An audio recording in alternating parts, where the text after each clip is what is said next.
Going all the way back to the Greeks, goodness, truth and beauty have been seen to be somehow interrelated. They didn't fit into the categories and so became known as the Transcendentals. But what do we mean by the Transcendentals and why should we study them? Conor, why study the Transcendentals? Why study goodness, truth, beauty, being? Without the Transcendentals, you end up in vicious separations. The world of the mind divorces itself.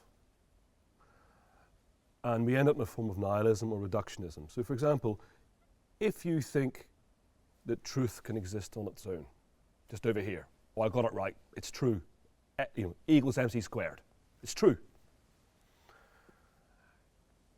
And if goodness is just on its own, you think, oh, it lapses into, so that's just rationalism in a strange sense. Goodness just on its own can lapse into a form of moralism. Oh, that's dead good. He's very good. She's lovely. Very good. That was good boy. Good girl. So moralism. If beauty is left to its own itself, it can lapse into the merely aesthetic, a vanity. And you see that in the history of art, for example. And attendant to that, you see then an invitation or a temptation to divorce subjects. So we divorce theology, we divorce philosophy, we divorce science, we divorce the everyday from this. But the way from the Greeks right through to the Middle Ages and beyond, because it had a bit of a renaissance in 20th century theology, was that these things had to be in concert to stop these divorces, these abstractions, to stop any, the reductionisms, to stop in the end falsehoods. And what happens with the Transcendentals is they keep the thing going, like a relationship. The mind is on this adventure, because one implicates the other. And that one implicates both. So, for example,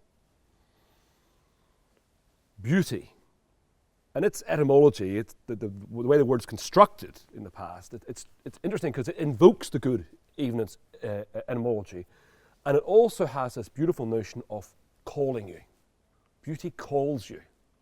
You see something beautiful, it's got your attention. You're outside yourself. You're beside yourself. You're ecstatic, ecstasis, all this.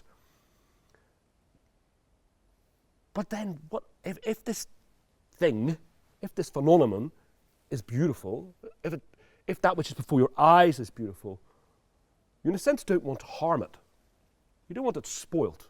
You want to be good to it, because somehow you think, this is good. This thing that is beautiful, which is calling me, is good. It is good that it exists. And it so captures your attention that you think, this thing is true. It really exists. This is a reality which I cannot manipulate. This is a reality which confronts me. Not only calls me, but confronts me. I can't reduce it. I can't get it out of the way.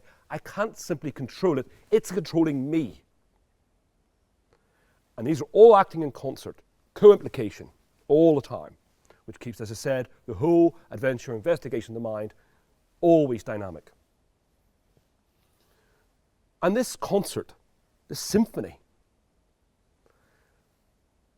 which is always playing simultaneously, we might switch attention one to the other, but it always leads to the other or implies the other. What then do they point to? They point to being, existence, if you like. Why is there something rather than nothing? And the something that is true, good, and beautiful. Not just a dry being, not just but a sexy being.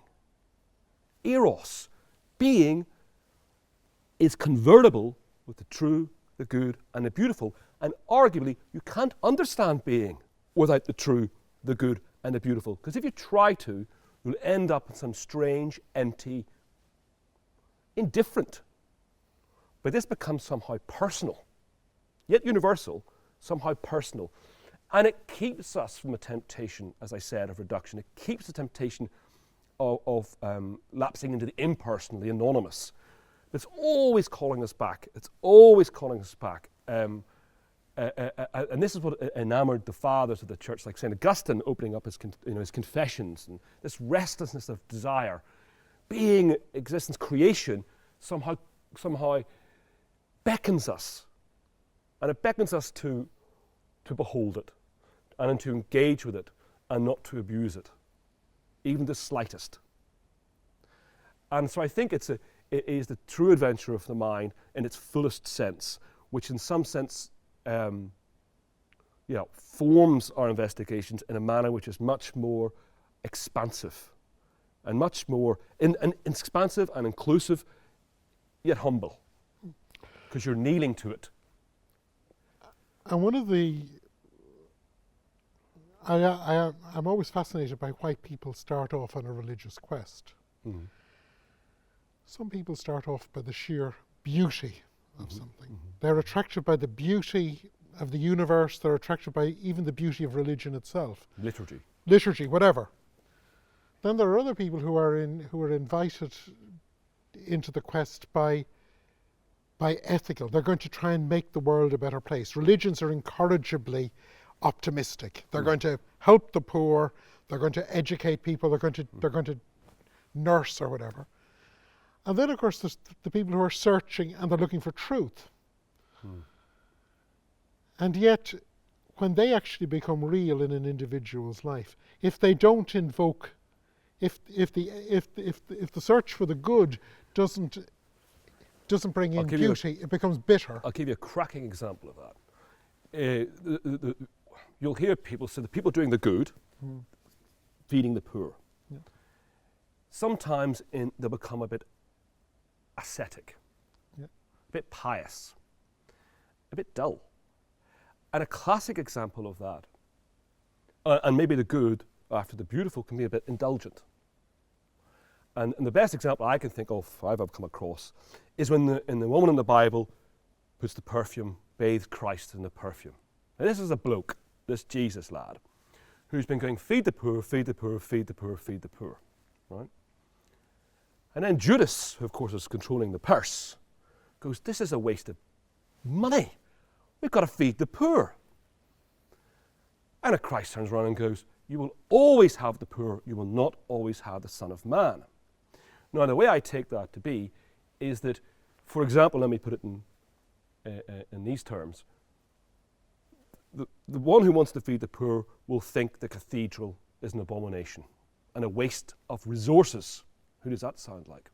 A waste of resources. So Judas is the founding father of modern moralism. But the reason why you have the cathedral with its beauty is because you have cathedrals because it is incumbent upon us to feed the poor. And only by keeping them in this play, and that will reveal the truth of the world. It's not only about the good, it's also about the beautiful. And that is the true vocation. So Christ there chastising Judas, that really expensive perfume, is keeping the two at play and stopping us lapsing to moralism or lapsing into spoilt bourgeois aestheticism. And of course, there's another form of theological disease, and that is when you focus on the truth without the other two, because then you end up with propositions. Absolutely, you end up with a proposition which is, for me, not only a temptation, it's the equivalent, analogous to a sort of theological masturbation, because you can do it on your own. You can do it in a room, the lights off. Because it's just, I believe, tick the box, I believe in God. So what? Even the Gospels say, even the demons believe in God and tremble. It cannot be a proposition divorced from, a truth divorced from the good and the beautiful. I don't think the demons believe in the beautiful, or certainly not the good.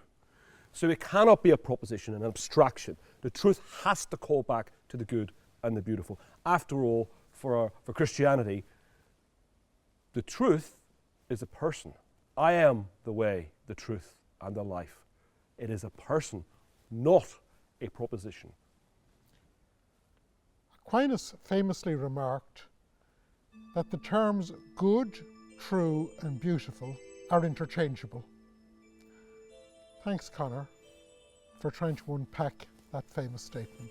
Cheers.